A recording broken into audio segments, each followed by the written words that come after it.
जैसा कि आज हम लोग बताने वाले हैं कि किसी मशीन का लोड टेस्ट कैसे करते हैं। यहाँ पर जो हम करने जा रहे हैं वो स्लिप रिंग इंडक्शन मोटर है। ठीक है, load test on 3 phase slip ring induction motor. अब इसमें लोड टेस्ट करने के लिए एक हमारे पास पैनल बना रखा है। पैनल में देखो ये यहाँ पर हमारा वोल्ट मीटर है जो कि मेजर करेगा 0 से लेकर के 500 वोल्ट, क्योंकि 3 फेज की सप्लाई ही 415 वोल्ट होती है। ठीक, और इसके बाद यहाँ पर लगा हुआ हमारा है आमीटर। आमीटर हमारा 0 से 5 एम्पीयर तक करंट मेजर करेगा, क्योंकि यहाँ पर जो मोटर हम यूज कर रहे हैं उसकी मैक्सिमम करंट 5 एम्पीयर तक ही जाएगी। और ये हमारा है एनो और ये है एनसी। ये हमारा ऑन बटन है और हमारा ऑफ बटन है। ये नॉर्मली ओपन होता है, ये नॉर्मली क्लोज होता है। ये इंडिकेटर मेरा है। इंडिकेटर हमारा लगाया गया है रोटर रेजिस्टेंस स्टार्टर के लिए। जब तक इस रोटर रेजिस्टेंस को हम 1 पोजीशन पर नहीं लाएंगे तब तक ये सप्लाई हमारी इस रोटर रेजिस्टेंस के पास नहीं आएगी। रोटर रेजिस्टेंस के पास सप्लाई आने के बाद ही हम इसको धीरे धीरे स्टार्ट करेंगे। 2 नंबर पोजीशन पर लाएंगे तो हमारी मोटर क्या करेगी, रन करने लगेगी। रन करने के बाद भी मोटर के पास पूर्ण सप्लाई मतलब स्पीड पे मोटर रन नहीं करेगी। इसको धीरे धीरे करके 2 नंबर, 3 नंबर, 4 नंबर और 5 नंबर पर लाएंगे तो मोटर हमारी फुल स्पीड में रन करेगी। अब यहाँ हमारा है MCB 4 पोल की है, L1, L2 और L3। ये न्यूट्रल है। न्यूट्रल की हमें यहाँ पर ज़रूरत नहीं पड़ेगी, क्योंकि हमारे पास जो यहाँ मोटर यूज हो रही है वो स्लिप रिंग इंडक्शन मोटर है। यहाँ पर हमारे पास स्लिप रिंग जो इसकी बाइंडिंग है वो डेल्टा कनेक्टेड है। तो यहाँ पर 3 ही स्लिप रिंग यूज हो रही हैं, R, Y और B फेज के लिए। न्यूट्रल के लिए यहाँ स्लिप रिंग यूज नहीं हो रही है। ये स्टार्टर का इनपुट है, ये स्टार्टर का रोटर रेजिस्टेंस स्टार्टर के लिए इनपुट गया है, और ये इधर वाला इसका आउटपुट है। ये कहाँ जाएगा, मोटर हमारा स्लिप रिंग मोटर है उसके पास रनिंग करने के लिए। अब यहाँ पर पावर मेजर करने के लिए हम लोग वाट मीटर का यूज करते हैं। वाट मीटर में देखो हमारे पास 4 पॉइंट होते हैं, एक लाइन वाला पॉइंट, एक मेन पॉइंट और एक कॉमन रहता है, और चौथा पॉइंट वोल्टेज का होता है। अब एक ही वाट मीटर हमारा है 3 डिफरेंट वोल्टेज को मेजर कर सकता है, जैसे 150 वोल्ट, 300 वोल्ट और 600 वोल्ट। हमारे पास यहाँ सप्लाई है 415 वोल्ट, वो 600 वोल्ट की रेंज में आएगी, इसीलिए हम इसको यूज करेंगे। सेम ही दोनों वाट मीटर होते हैं, कनेक्शन एक ही जैसे होते हैं, क्योंकि यहाँ पर जो हम मेजर करेंगे वो अनबैलेंस या बैलेंस सप्लाई के लिए 2 वाट मीटर कनेक्शन का प्रयोग करेंगे। अब हम आते हैं यहाँ पर स्प्रिंग लोड बैलेंस के पास। स्प्रिंग लोड बैलेंस क्या करेगा, यहाँ 0 से लेकर के 100 kg तक का हमारे पास स्प्रिंग लोड बैलेंस है। 2 लोड बैलेंस इसलिए लगाए गए हैं क्योंकि जब मोटर हमारी रन करेगी, जो फॉरवर्ड वाइज में होगा, फॉरवर्ड वाइज में मतलब मोटर की रनिंग डायरेक्शन में होगा, उसमें क्या रहेगा हमारा, इसको S1 मान लेंगे और दूसरे को S2 मान लेंगे। जब हम फाइनल लोड निकालेंगे तो इसमें 1 वाले से 2 को हम माइनस कर देंगे तो हमारा फाइनल लोड आएगा। इसमें क्या है, हमें मिनिमम में 0.5 kg या 500 ग्राम तक का लोड मेजर कर सकते हैं। उस लोड को बाद में हम न्यूट्रन मीटर में चेंज कर लेंगे। चेंज करने के बाद हमें उसको न्यूट्रन मीटर में लोड आ जाएगा। अगर इस मोटर की टार्क निकालना है, टार्क निकाल कर ही इसका हम लोड मेजर कर सकते हैं। अब हम आते हैं कनेक्शन डायग्राम पे। कनेक्शन करने के लिए हमारे पास एक कनेक्टिंग वायर है। इन कनेक्टिंग वायर की मदद से ही हम इसके सारे कनेक्शन करेंगे। तो देखते हैं, अब थोड़ी देर के लिए इसके ऊपर देते हैं। देखो अब हमारे सारे कनेक्शन ही हो गए। जैसा कि मैंने देखो L1, L2, L3 है। L1, L2 से 2 वायर मैंने ज्वाइन करे हैं।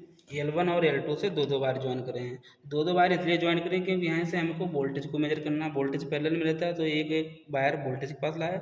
यहीं से एक वायर हमने एमीटर के पास, एमीटर से ला करके स्टार्टर के इनपुट में लगा दिया है। दूसरे L2 को वायर को दूसरे पॉइंट पे लगा दिया है। तीसरा वाला वायर हमारा तीसरे पॉइंट पे लगा दिया। अब क्या करेंगे, हमारा ABCD है, स्टार्टर का इनपुट है। इनपुट को हम क्या करेंगे, इस वाट मीटर में ज्वाइन करना है, इन दोनों वाट मीटर को पावर मेजर करने के लिए।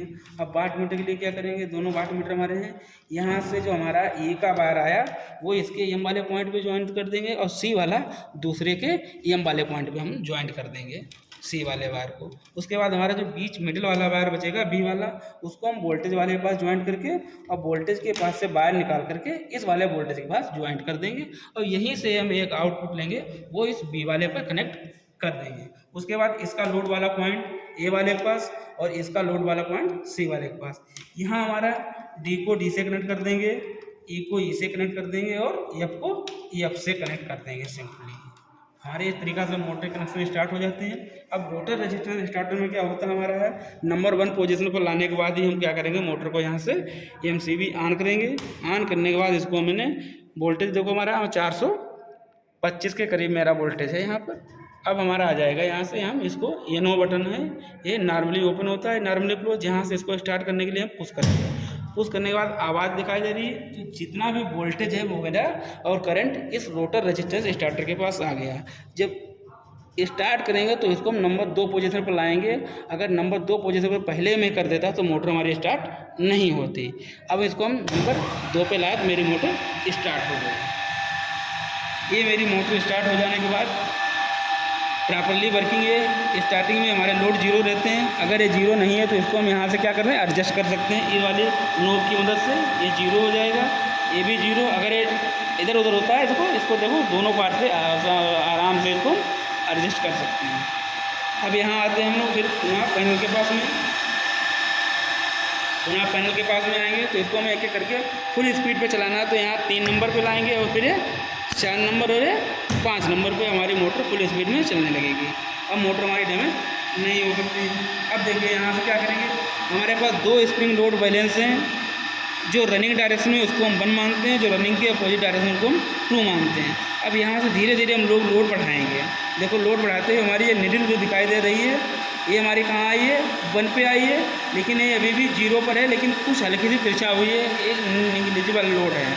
इसको फिर हम बढ़ाएंगे यहाँ से 2 kg पर और फिर 3 kg पर धीरे धीरे, और ये 4 kg और इसी साथ साथ है 5 kg। जैसे 5 kg पर आ गया तो यहाँ पर 1 kg लोड आया है, तो हम इस 5 kg से इसके 1 kg लोड को माइनस कर देंगे तो ओवरऑल लोड मेरे पास बचेगा 4 kg।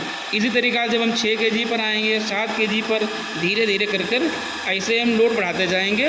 और लोड बढ़ने के साथ साथ ये फॉरवर्ड वाइज वाला भी लोड हमारा बढ़ता जाएगा, लेकिन इसको हम इस वाले लोड से माइनस कर देंगे। इस लोड को बढ़ने के साथ साथ हमारी वहाँ करंट की वैल्यू भी हमारी देखो बढ़ते जाएगी। स्टार्टिंग में मेरी करंट थी कम, अब जैसे जैसे मैं लोड बढ़ा रहा हूँ देखो करंट की निडल मेरी वैल्यू देखो बढ़ती जा रही है। देखिए जो कि हमारा वहाँ विजुअल दिखाई दे रहा है, जैसे जैसे लोड बढ़ता जा रहा है। तो इसी तरीके से हम कैलकुलेशन कर लेते हैं। और ये हमारा पावर की वैल्यू देखो, हमारी पावर भी बढ़ते जा रही है, दोनों में दिखाई दे रही है। दोनों वाटमीटर में मेरी पावर 150 है और यहाँ पर मेरी 350 के करीब है, 350 के करीब है।